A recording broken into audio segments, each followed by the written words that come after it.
আজি আমাৰ এই ঘৰখনত বৰ আজি দুখ লগা এটা প্ৰতিচ্ছবি আমি দেখা পাইছোঁ।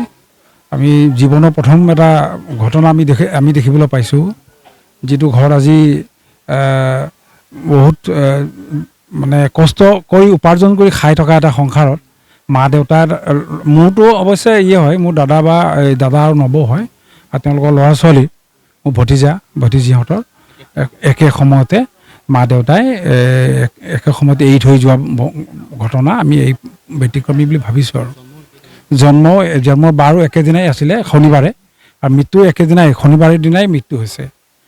আৰু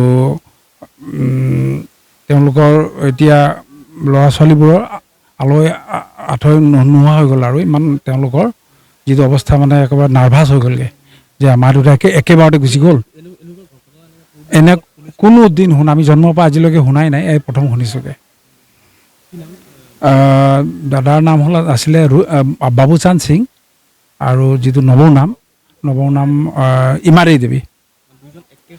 একে সময়তে ঢুকাইছেগৈ। গাঁওখনৰ গছৰা বস্তি বুলি কয়।